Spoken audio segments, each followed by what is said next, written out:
circles of the planets,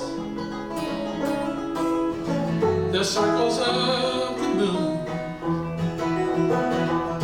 the circles of the atoms, all play a marching tune.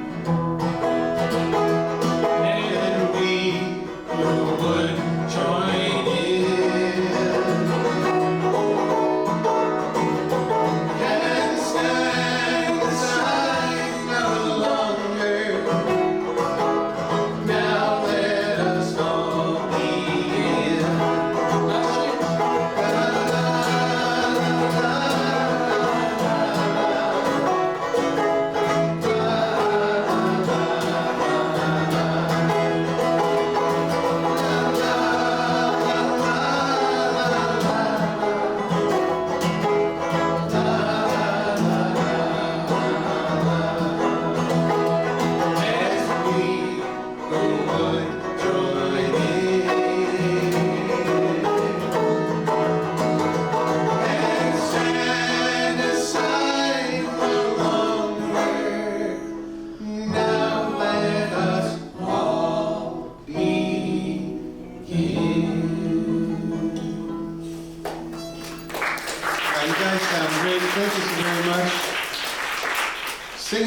Sing as you like to sing.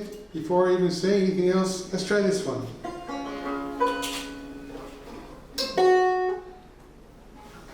Singing is a great metaphor. It shows we're more powerful together. Country got to learn that.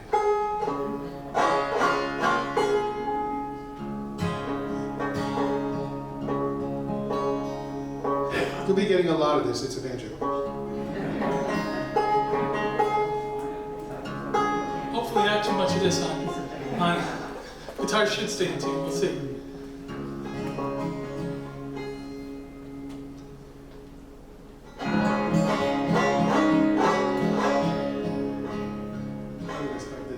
You start. You gotta walk that lonesome valley. Lonesome valley.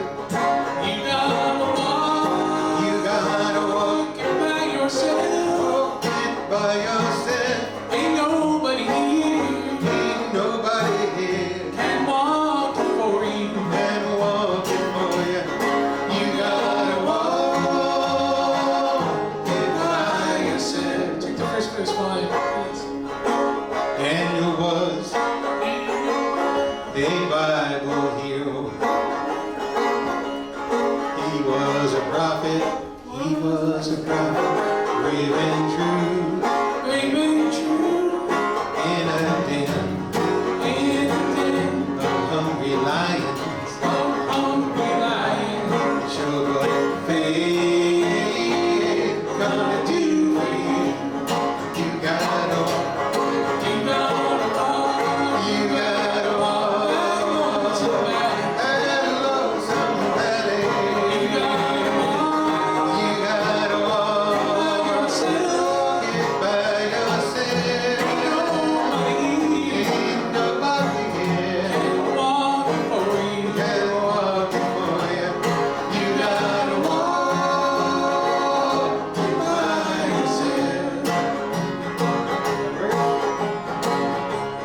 Though the road it be rough and rocky, Be rough and rocky, and the hill be steep and high, be steep and high. we can sing We can sing as we go marching. as we go marching, and we'll win that one big union by and by. You gotta walk that lonesome valley.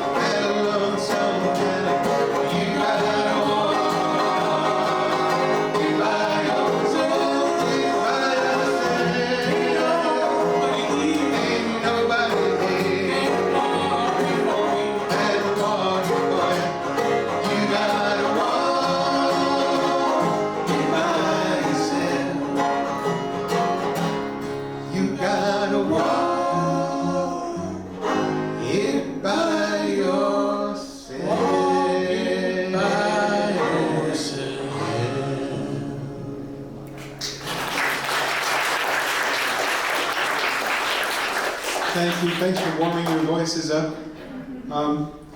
I don't know how many of you have heard us before or know much about me, but I recently toured the West Coast with this book, and people were wondering, how did you come to write a book about Pete? It's in the introduction of the book, but I'll tell you very briefly that I was kind of born into folk music. My father and mother were both connected to the urban folk music community in New York. My father was actually a volunteer on the nation's first urban folk song magazine. It was called the People's Songs Bulletin, and they published it in the late 1940s. My father was on the editorial board, and that's where he met people like Woody Guthrie and Pete Seeger and Leadbelly and so forth. My mother was a little more middle class, and my father used to run a laundry truck. But she went to college and learned about this earth through the arts and became very, very left-wing. She ended up majoring in music and then singing with some of the left-wing choruses, including Earl Robinson's American People's Chorus. She was part of that first recording of Ballad for America with Paul Robeson in Carnegie Hall.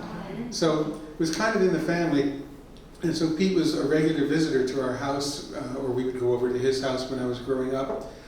And then when I got old enough to have a driver's license, Harold Leventhal, the manager, he would like to keep it in the family, as it were. If Pete needed to be driven somewhere, he would call my brother or myself, and we would drive him to places like Allentown, Pennsylvania, or Westbury, Long Island, and so forth. So I just sort of got to know Pete kind of organically, and then of course volunteering for the Clearwater organization, because I grew up on a river town in Croton-on-Hudson.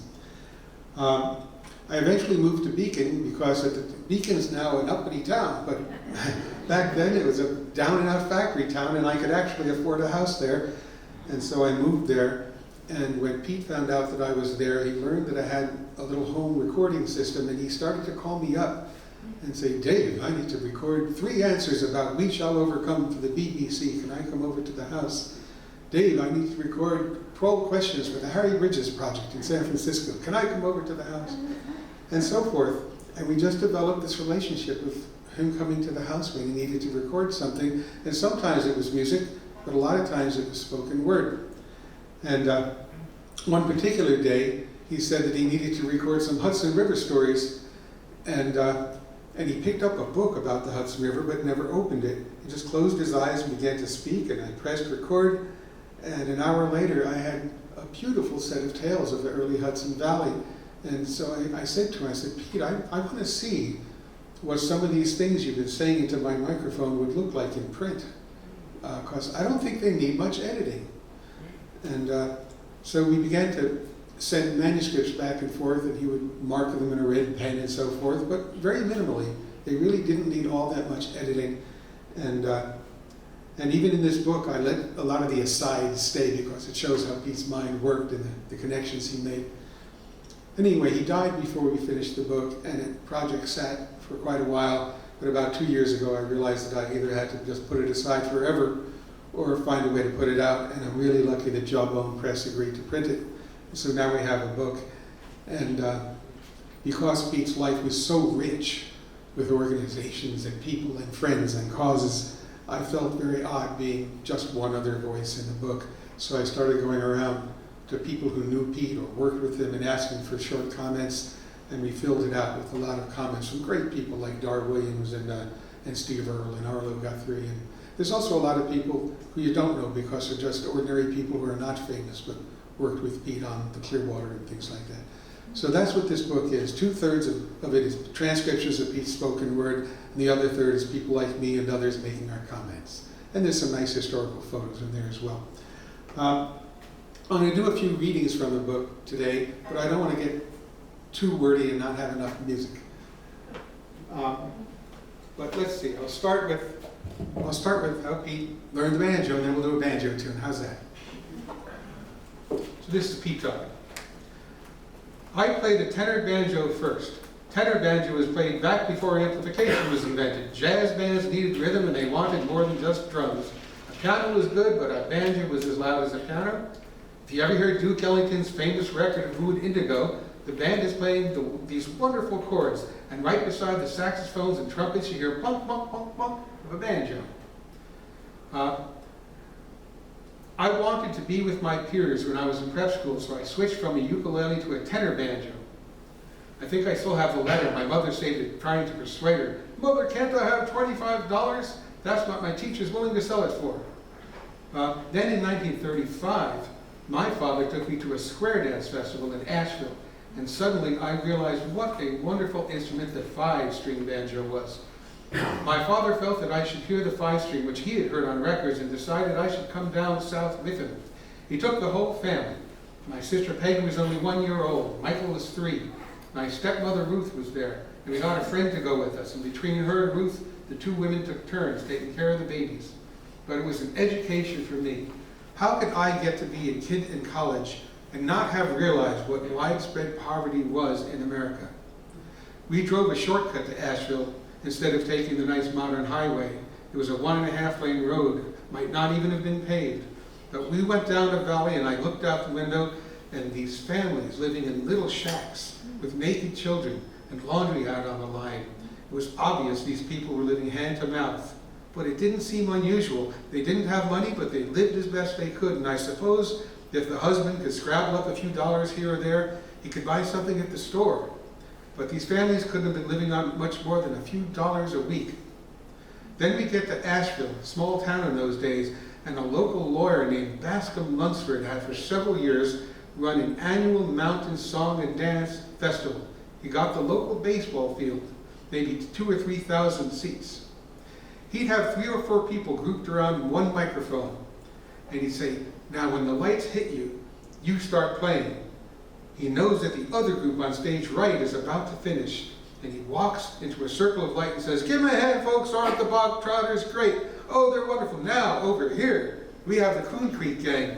He'd walk 25 feet, the spotlight would follow him, he'd point his finger, and so he had a fast-moving show without a whole lot of people talking and tuning up. That's what should be learned by more people. That's where I first heard the 5-string banjo.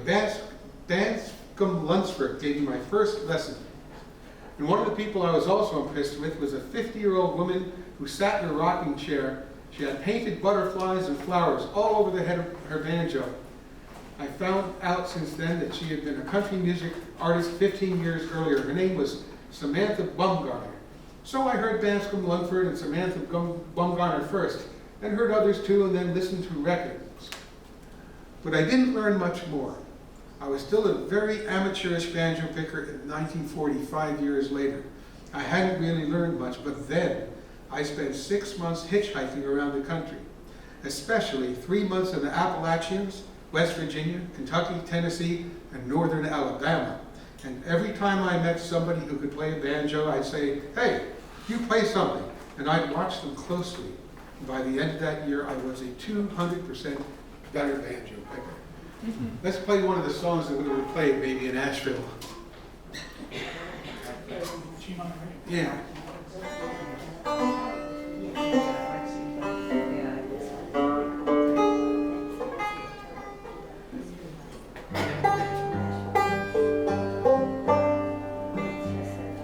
This tuning, by the way, is a mountain tuning. It's a raised C. We call it sawmill tuning. All you musicians out there.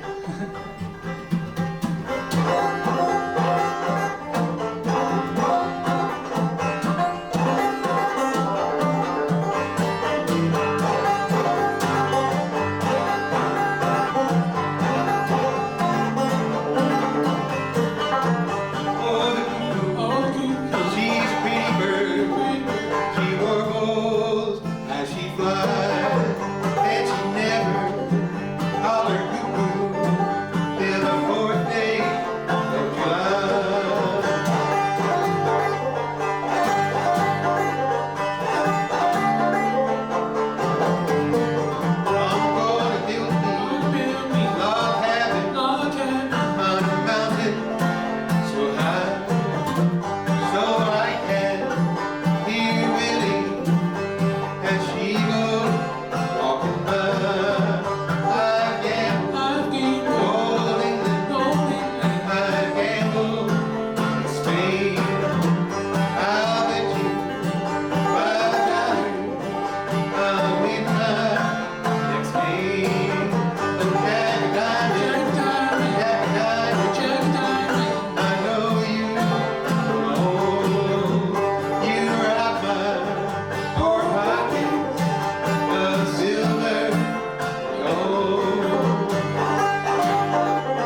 Next, I'm going to bring you to a week that probably changed Pete's life just as much as hearing the banjo.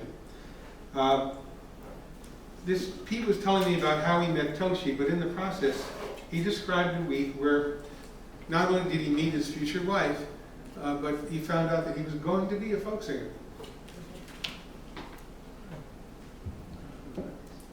I dropped out of college in 1938 when I was 19 years old.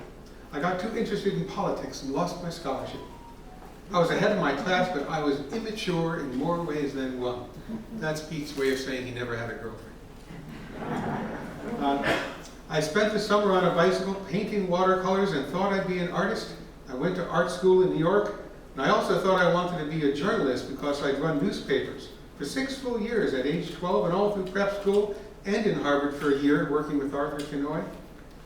I had an aunt in New York who taught school, and she found out I was dead broke and was not making any kind of living as an artist, nor was I making any kind of living as a journalist. And my aunt said, "Peter, come sing some of your songs for my class. I can get $5 for you." $5? Most people had to work all day or maybe 2 days to make $5 in those days. And I would get $5 for just having fun for an hour? It really seemed sinful. But I went, and I took the money, and then I found another school that paid me $3. Still good money for an hour's work. And one of the teachers in this other school led a teenage square dance club, and she asked if I'd come sing some songs in her club. It was called the American Square Dance Group. Margot Mayo was the director. I came to sing and came back the next week to dance. There were about 20 or 30 of us, and one of the dancers was Toshi Otai.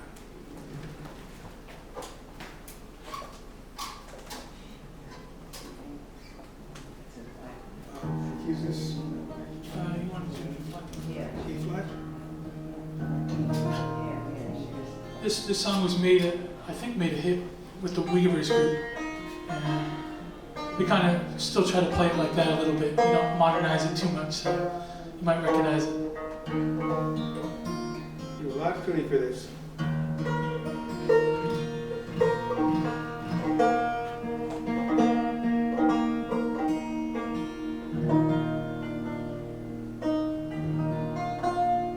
I never saw Pete tune this much.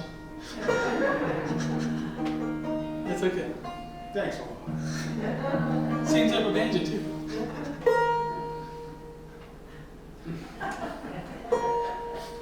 Kids. Well, Pete was usually playing solo, so that's.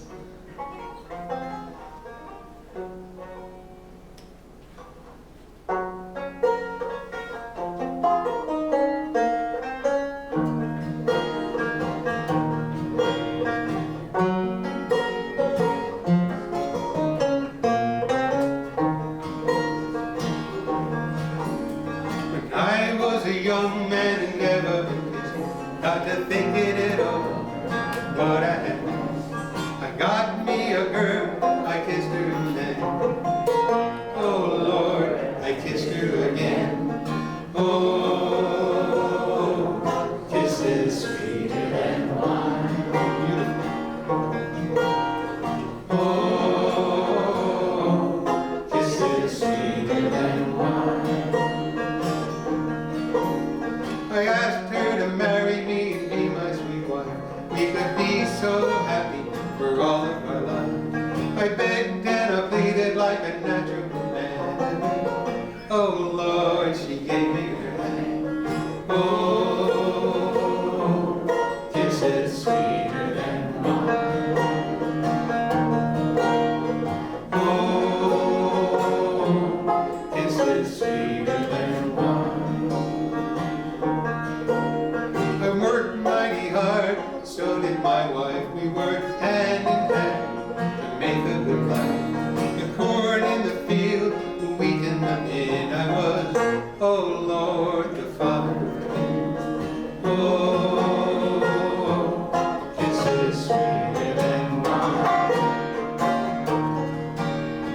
Oh, kisses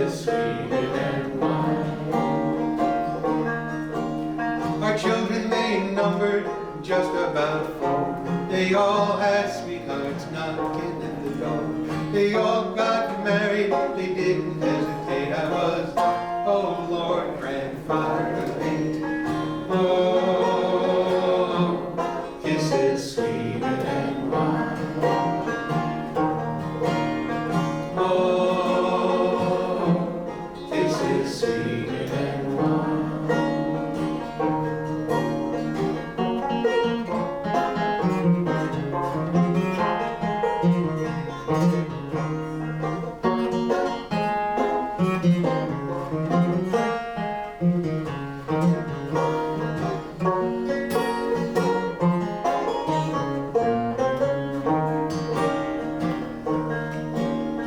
Now we are old, we're getting ready to go.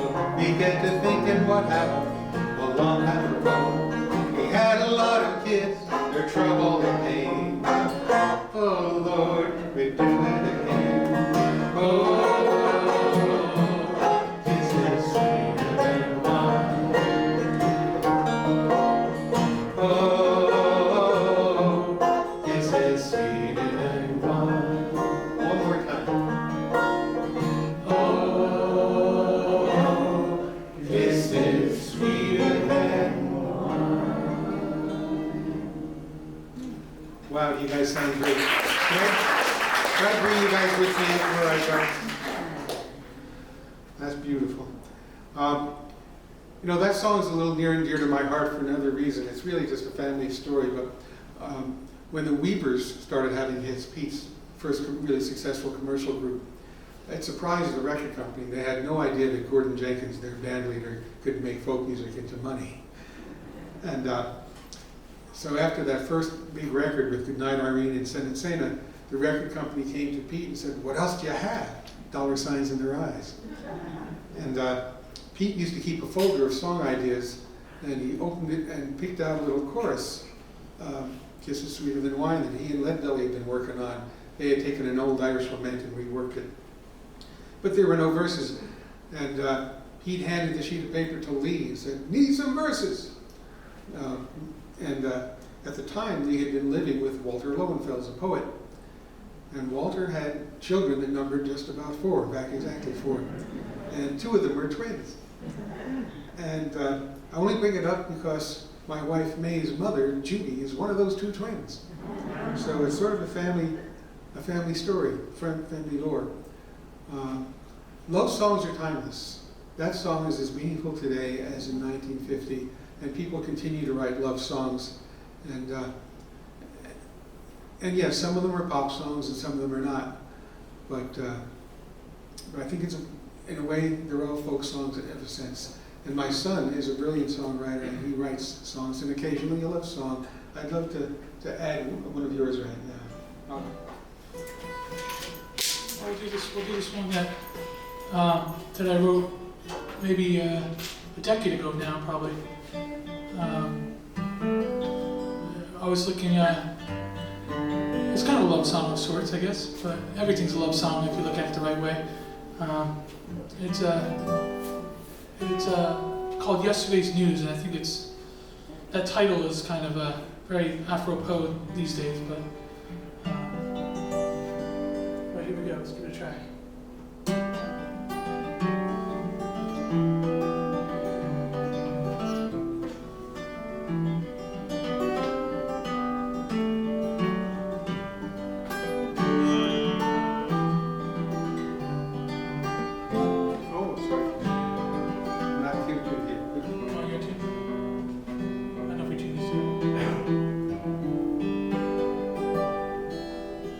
Take 2. Hi.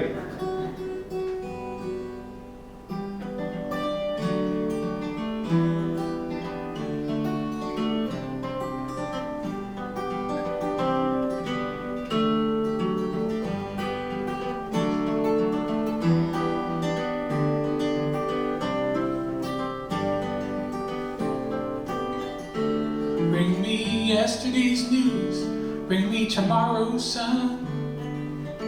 I'll be here today, and I know she'll be the last one to read up for her studies and to take her last exam. I know when the bell rings, I'll be standing there in front of her. Ooh, Layla, ooh,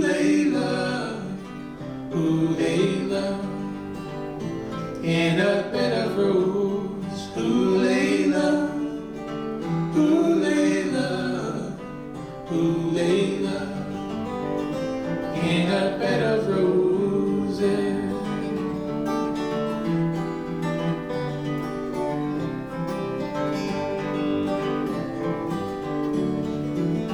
Then she was gone, and she left nothing more than those memories that were tainted, and one glass left to pour.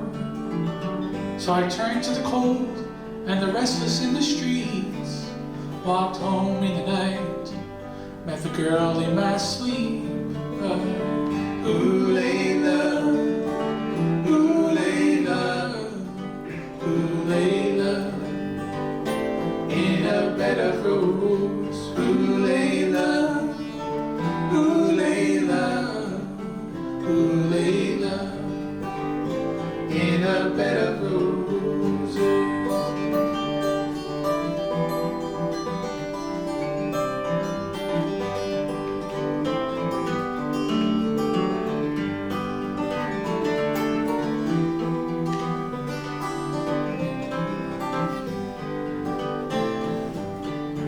So now as I wonder, I think about the time, one beautiful smile with a chance for a pickup line. But no, I said, it's still too late. Nothing ventured, nothing gained, nothing left here for fate to find. But ooh, Layla, ooh, Layla, ooh, Layla, in a bed of rose. Ooh, Layla, ooh, Layla, ooh, Layla, in a bed of roses.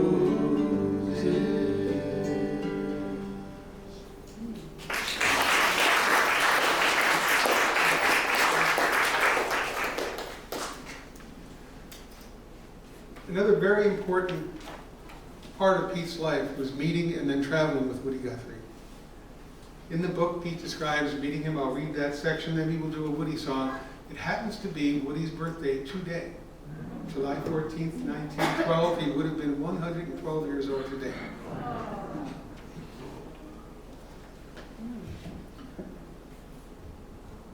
Pete speaking. I remember very well when Woody Guthrie and I met. It was in 1940 at a midnight benefit concert for California migratory workers. They called them Okies. Will Geer, the well-known actor, had arranged for a concert in a small theater off Broadway, only a block from Times Square in New York City, the center of the entertainment district. This was March 1940, just a year after the famous novel The Grapes of Wrath by John Steinbeck had come out. There was a Broadway play called Tobacco Road about sharecroppers in Georgia, and Will Geer was the lead, and he got permission from the producers. The stage had just one set, a lot of red clay curving up to some sharecropper shacks, and then one of the shacks had a little porch on it, which is almost like a little stage inside a stage. Woody had been living in Los Angeles, and Will had met him a year before in Hollywood, and Will had written to Woody, "If you can get here by March, some people will hear you and you will get some jobs." So he hitchhiked into New York from Pennsylvania in the month of February. What Woody didn't know was that Anna Lomax, the folklorist, would drive up from Washington, D.C. with me. I was working for Alan at the time, at a small salary going through records at the Library of Congress. He drove me up in his car and he insisted that I sing at least one song in the program. I sang an outlaw ballad named John Hardy, very amateurishly, and got a smattering of polite applause and retired in confusion. But there were some famous people on the show. Leadbelly sat on that little porch and sang songs. Josh White was there, the Golden Gate Quartet, Burl Ives, and a square dance by Margot Mayo's American Square Dance Group, and my future wife was one of the dancers.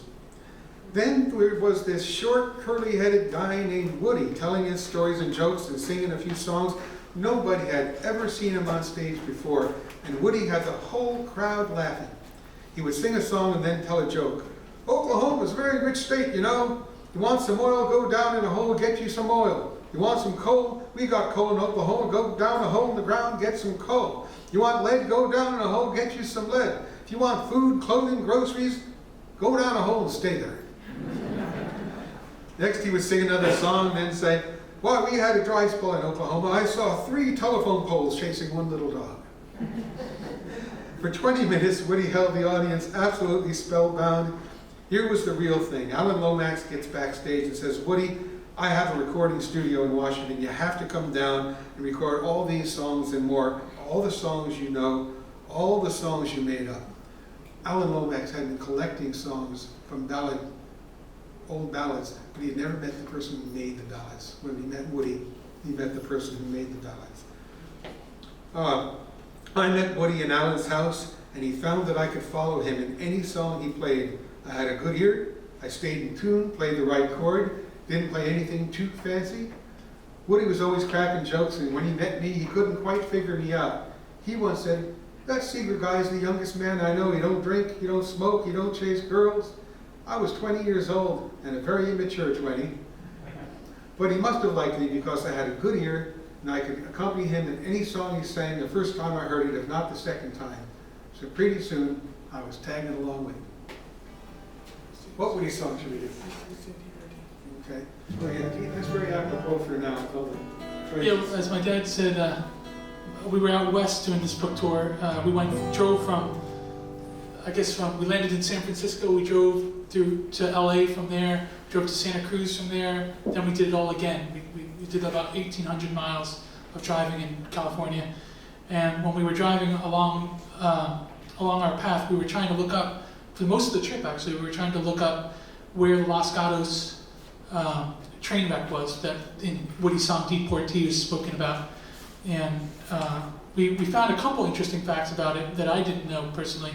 One is that Los Gatos is not where the plane actually, there's no memorial people knew there was no memorial there, but there's the plane didn't actually crash at Los Gatos. It crashed maybe 1,000 miles from there, even though it's called the plane wreck at Los Gatos. So I learned that, and I learned from John McCutcheon, who maybe some of you know in the folk circuit. He told me recently, in the last couple of years, that they were able to find the records of the names of the people who perished. Because in this song, there's only a few of them named, and that there was never any record of any of the names of the people that died on that plane. Now there is a memorial in California to it with all the names written on a plaque. And we're going to sing the song for you now in honor of those people and in honor of Woody.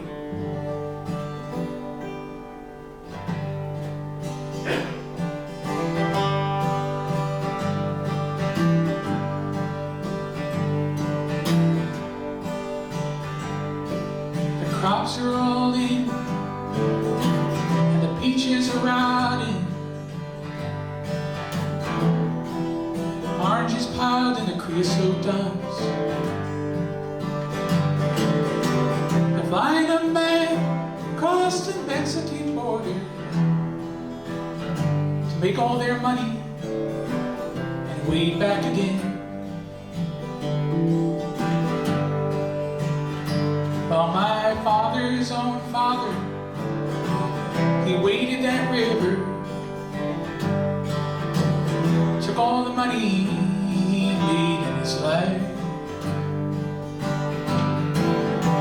His brothers and sisters who worked in the fruit trees, well, they rode those trucks till they took down and died. Goodbye, my one, goodbye, Rosalita, adios, mis amigos, Jesus y Maria.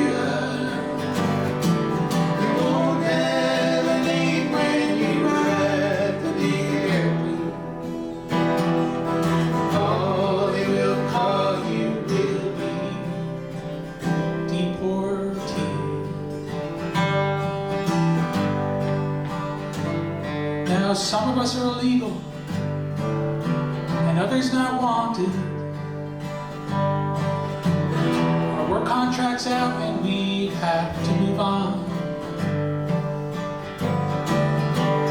But it's 600 miles to the Mexican border, and they chase us like outlaws, like rustlers, like thieves.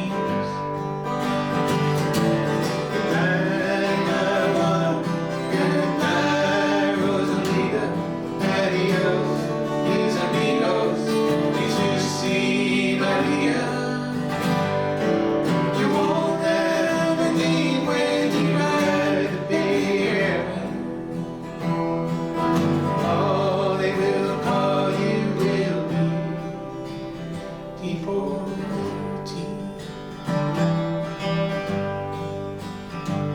But a stack plane caught fire over Los Gatos Canyon. A fireball of lightning, it shook all our hills. Who are these friends, all scattered like dry leaves? Well, that radio says they are just deportees. So is this the best way we can grow our good orchards? Is this the best way we can grow our good fruit? Fall like dry leaves and run on your topsoil, and be known by no name except deportee, and be known by no name except deportee.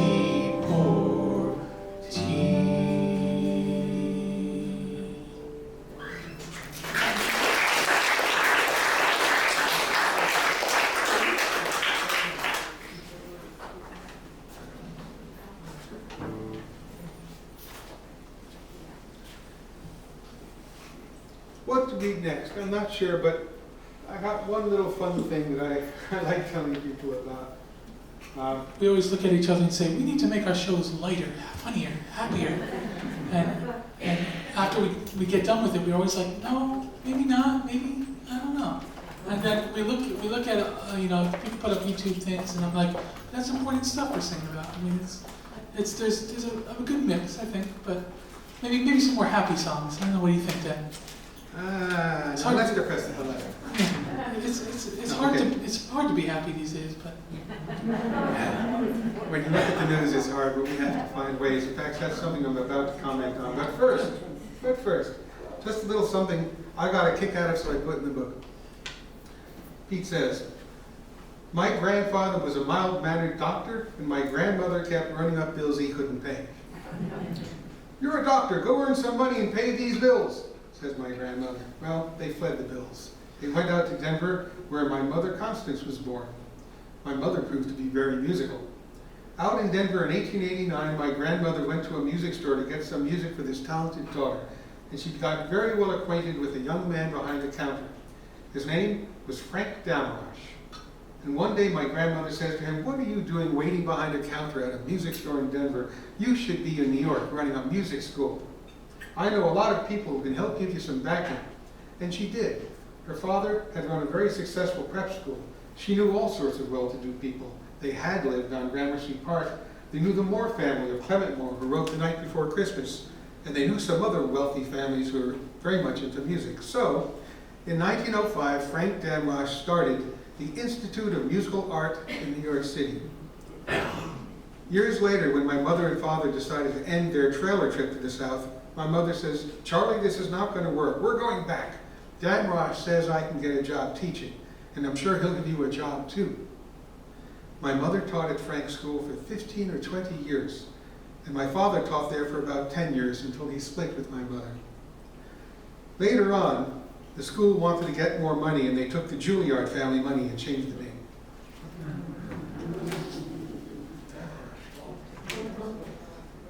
Can't make this stuff up.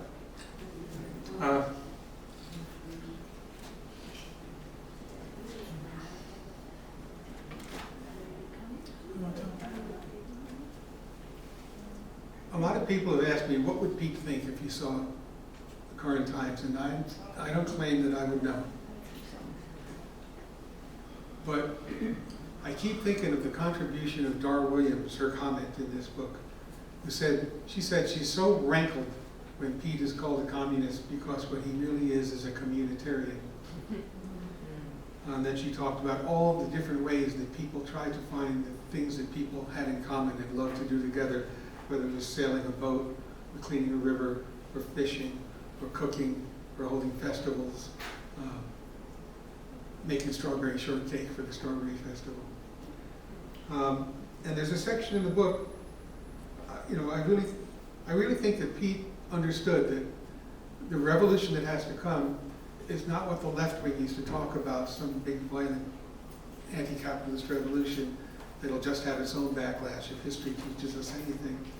But a slow revolution of ideas over time caused by a million small little changes, and learning to talk with people we disagree with, and learning to find our commonalities, and learning to be less polarized in a society that is built now to make us polarized. All the algorithms and all of the computer software puts the most controversial things up front and makes us feel we're even more divided than we are. Trust me, we are. He has a section where he says, I'm now convinced if there's a human race here in 100 years, it's not going to be because of any one big revolution bringing peace on earth and all. It's going to be tens of millions of little things. Maybe a group of women and children who start a community garden in a big city. Maybe some little business or some little discoveries being made. Maybe the internet bringing people together who would otherwise never would have been able to get together. The establishment is so powerful they can break up any one thing they want to. They've got so much money. They can attack it from the outside. They can corrupt it from the inside. They can co-opt it and mislead it. But what are they going to do about 10 million little things? They destroy one of them and two more just like it spring up. And then he says, imagine a big seesaw. One end of the seesaw is on the ground because it has a big basket full of rocks in it. The other end of the seesaw is up in the air because it's got a basket 1/4 full of sand. Some of us have teaspoons and we're trying to fill it up. Most people are scoffing at us. They say, people like you have been trying for thousands of years, but it's leaking out of that basket as fast as you're putting it in. And our answer is that we're getting more people with teaspoons every day.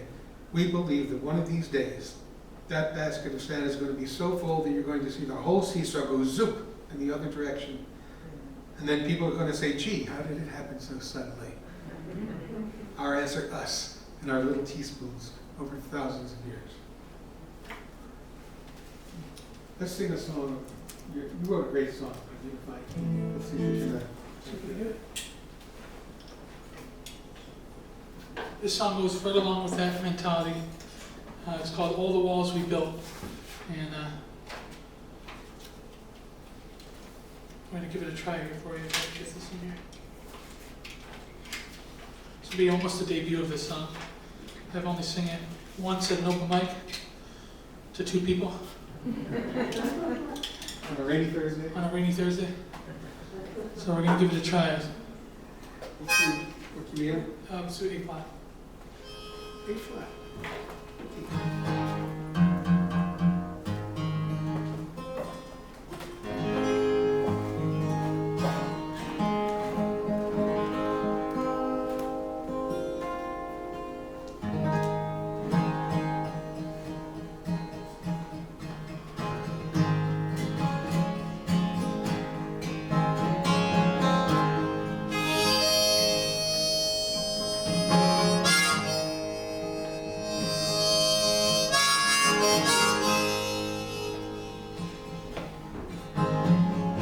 All the walls we build must come down. All the walls we build, they must come down. It's gonna take every one of us to get them off the ground. All the walls we build, they must come down. All the walls we built, they must have been here before. All the walls we built, they must have been here before. One person's pot of gold, another's holy gold. All the walls we built, they must have been here before.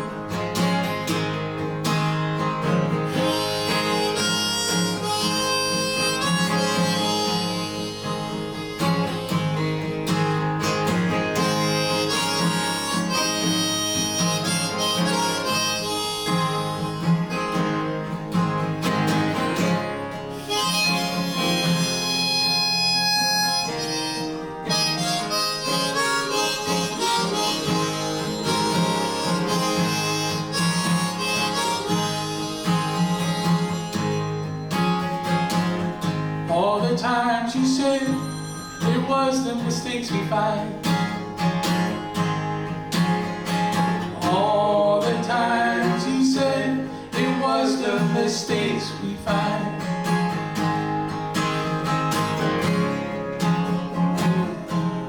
One person's gonna go. One person's gonna go, Another is fine time. all the times you said it was the mistakes we find. All the walls we built, they must come down. They must come down. All the walls we built, They must come down. it's gonna take every one of us to get them tumbling to the ground. All the walls we built, they must come down. Seems no one's really talking to God these days. Seems no one's really talking to God these days. Maybe he's not listening to what we've got to say. Seems no one's really talking to God these days. All the walls we built, All the walls we built, they must come down. all the walls we built, They must come down. it's gonna take every one of us to tumble them to the ground. All the walls we built, they must come down.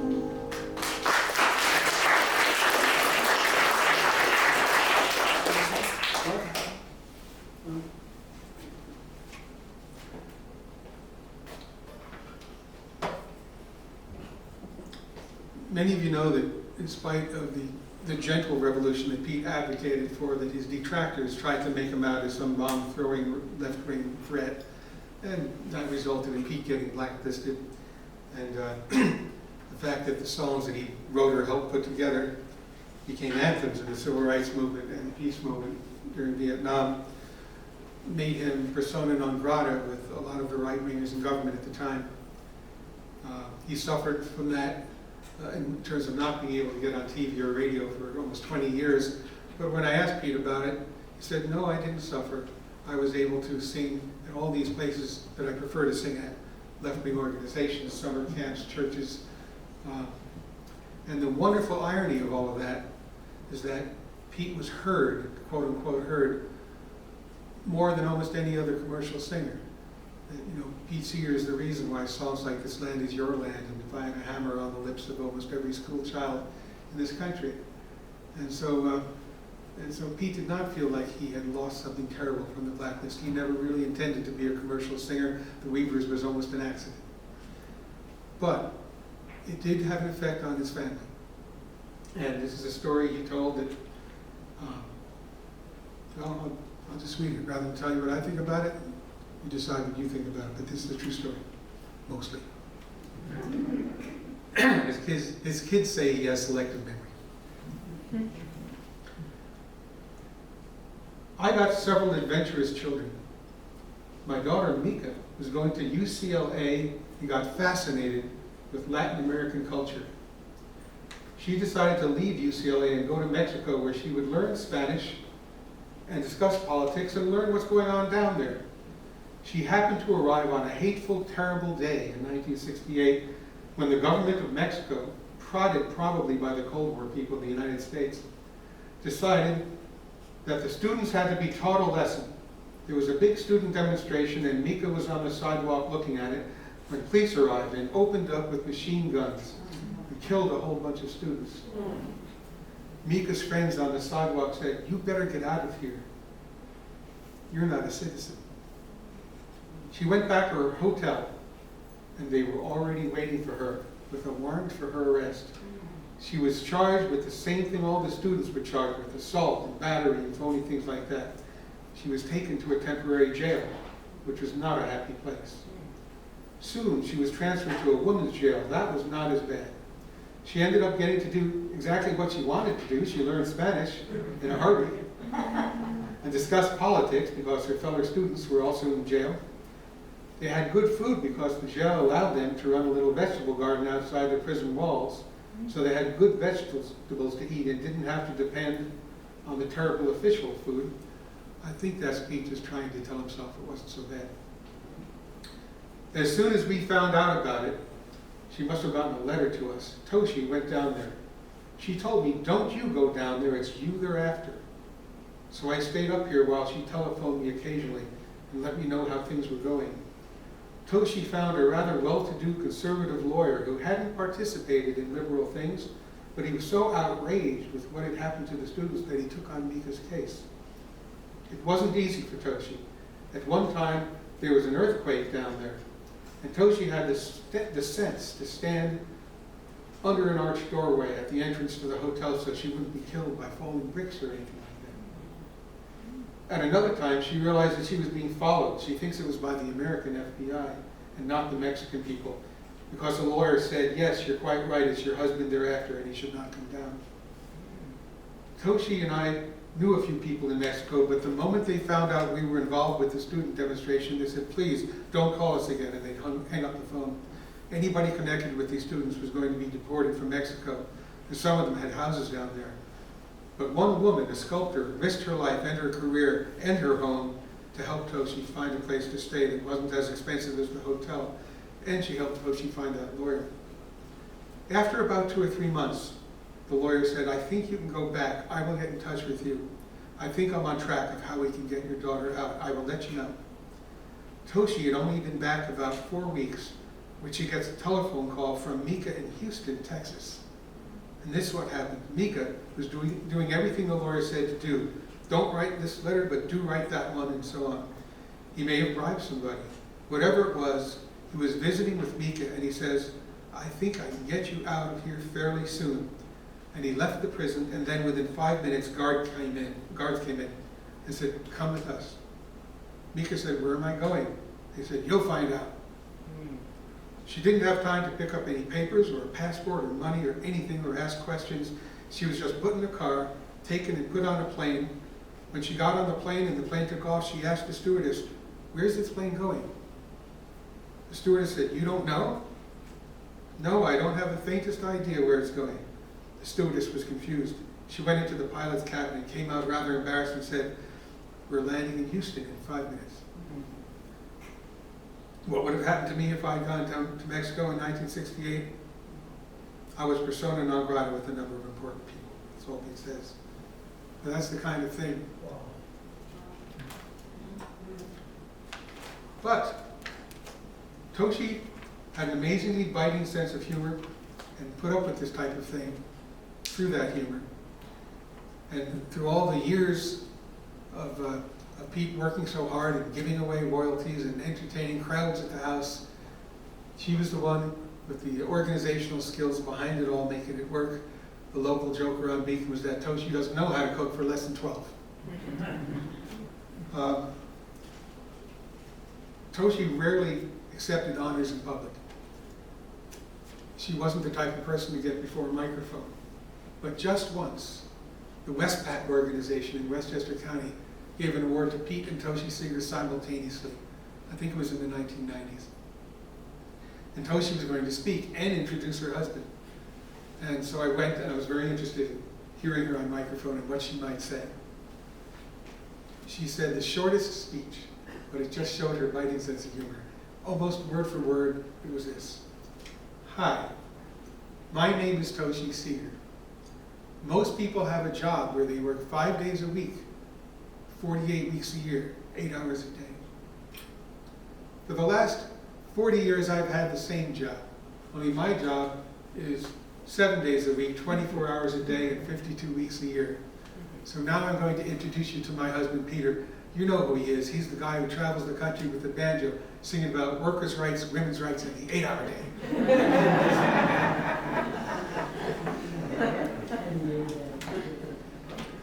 A lot of those people who came to the house were the various volunteers and workers on the Clearwater boat over the years. I'll read you a very short thing about how Clearwater got started, and then I should get back to singing the Clearwater song, right? Oh, you tell me? Yeah. Let's see.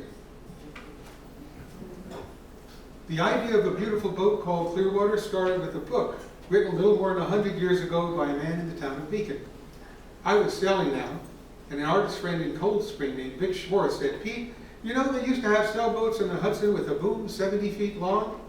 I said, "Oh, don't give me that. Only the America's Cup races isn't that big." He said, "No, I got a book on it." And he gave me a dog-eared, tattered copy of a book written by a man named William Verplank from an old Dutch family, and his friend Moses Collier, who had once been a captain of a sloop carrying cargo up and down the river. But now this friend was out of a job. Steam had taken over the river. Railroads took over most of the passenger business. William Verplank and Moses Collier wrote this loving book, Sloops of the Hudson, saying, "These were the most beautiful boats we ever knew, and they'll never be seen again." I read the book and couldn't get it out of my mind. I stayed up till 2 o'clock in the morning, and I wrote Vic a 7-page, single-spaced, typewritten letter saying, "They built a replica of the Mayflower, and Rudy Schaefer, the beer millionaire, built a replica of the yacht America. No one we know has that kind of money, but if you get enough people together, maybe we could raise the money to build a life-size replica of a Hudson River sloop, a mast 100 feet tall, and on deck it could be 60, 70, or 80 feet long." I mailed my letter and forgot about it. 4 months later, I meet Vic Schwartz on the train platform, and he says, "Pete, when are we going to get started on that boat?" I said, "What boat?" He said, "You wrote me a letter." I said, "Oh, that's as foolish as saying, let's build a canoe and paddle to Tahiti." "Well," he says, "I've been passing your letter up and down the commuter train. We've got a couple of dozen people who want to get started." So I scratched my head and said, "Well, if there's enough nuts, we might do it."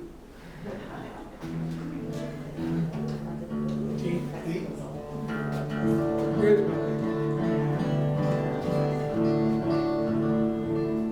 see, y'all can't go up so we don't get the same.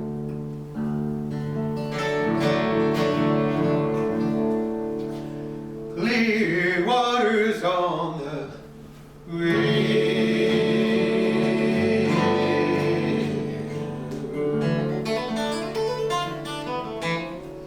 Clear waters on the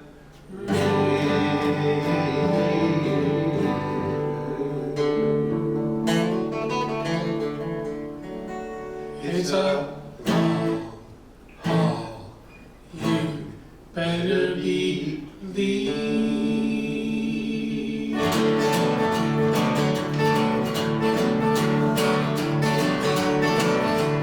Oh, clear water, kind of mighty big sail.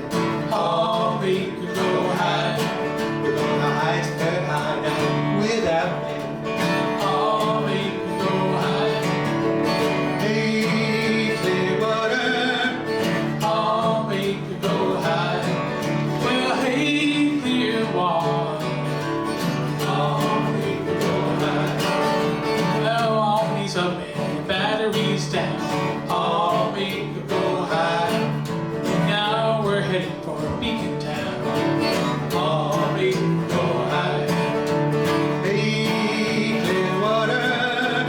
Oh, we could go high. Hey, clear water. Oh, we could go high. Well, we got a little piece of pumpkin, a little piece of pie. Oh, we could go high. I wanna see clear water before I die. Oh, we could go high. Hey, clear water. Oh, we could go high. Hey, clear water. Oh, we could go high. Clear waters on the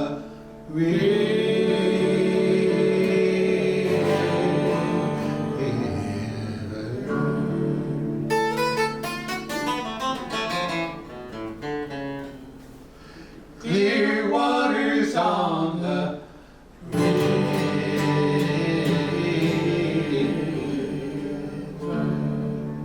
And it's a long haul, you better believe.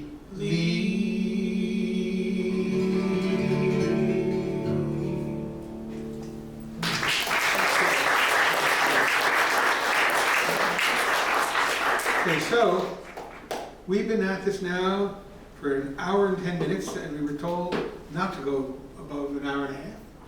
So we'll just have a song or two more for you, and thank you, okay? We always do what we're told. You always do. Uh, Want to pick up the banjo for that? Which one? Oh, yeah, that's a good one.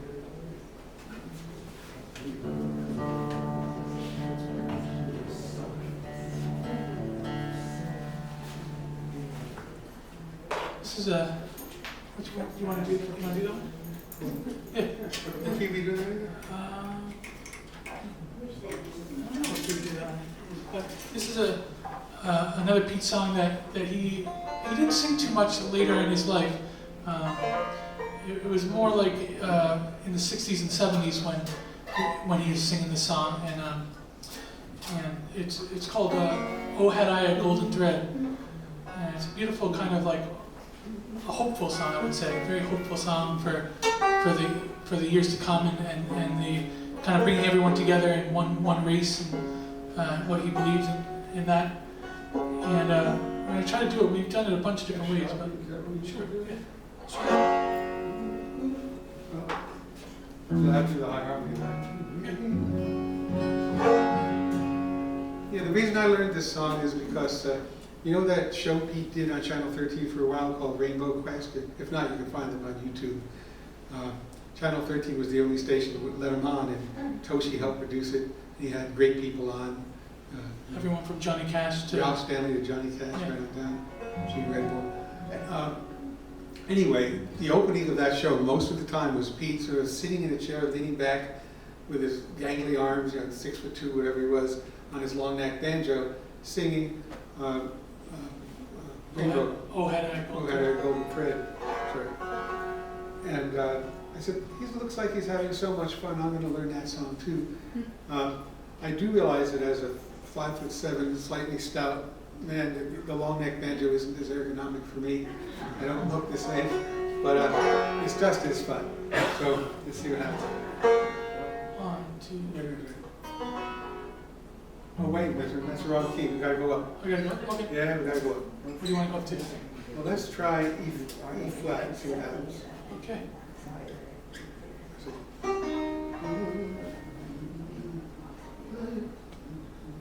Yeah.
Children of the earth.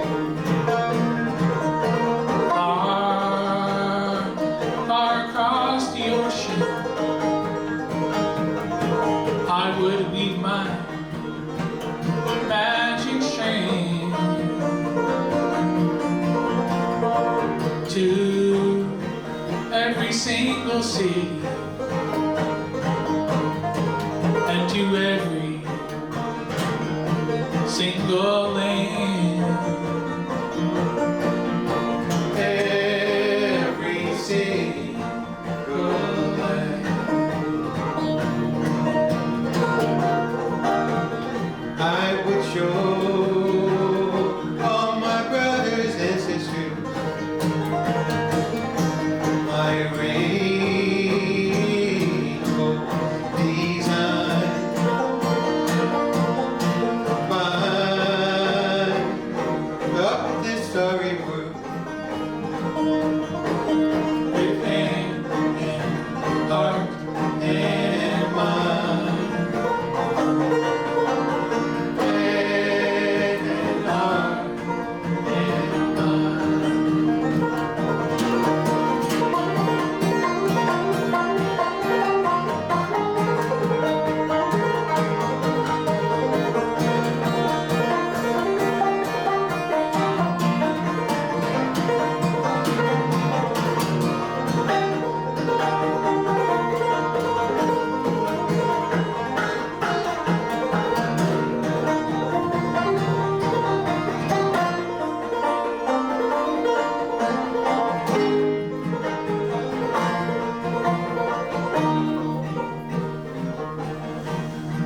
oh, had I a golden thread and a needle so fine,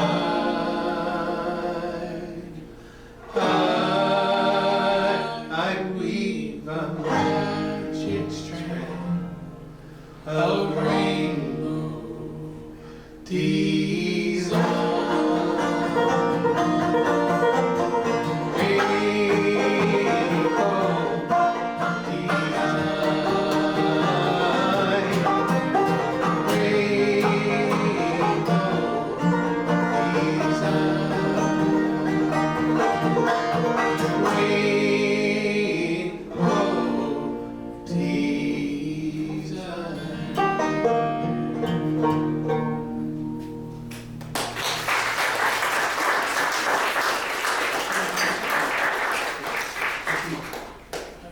We leave you this one, which I think you all know. There's a lot of stories about how this got written, but it was just Pete mailing a melody to Lee, and Lee writing some words. It turned out to be an important song. Thank you all for being here. Thank you, Mr. Lee, for having us. Thank you for being supporters of Pete Seeger. I love the statue out there in the garden. There's also a bust of his head on the inside in the green room. You guys have been great supporters of his type of thinking, let's say, over the years. Thank you all. If any of you are interested in the book, we have some out front. It's blocking your exit. So. Like my dad used to be in a group called Work of the Weavers, tributing the Weavers, and like his co-patriot would say, our merchandise makes it gives you a chance for you to take something home. But you say it better. James would say, the merchandise gives you a chance to take something of us home with you. Yes. But it also gives us a chance to take something of you.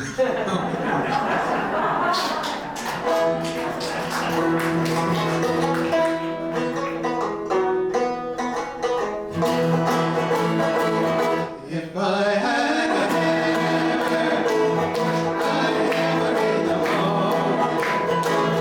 I'd hammer in the evening, all over this land.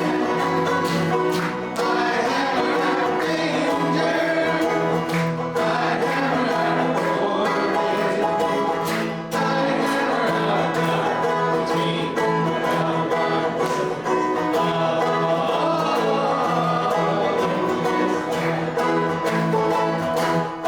Jacob is laughing at me. I sang Love Between All of My Brothers, which is how he wrote it.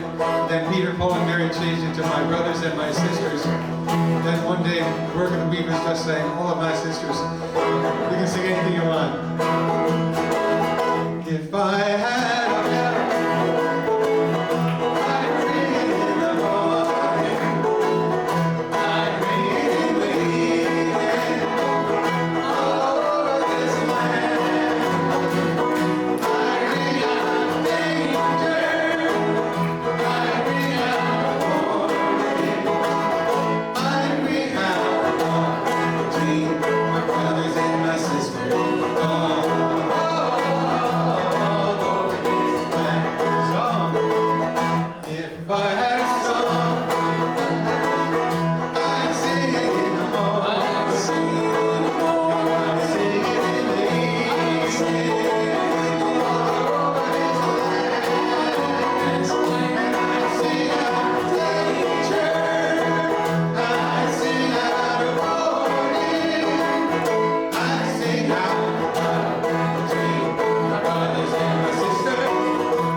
Thank you all so very much. We'll see you after that.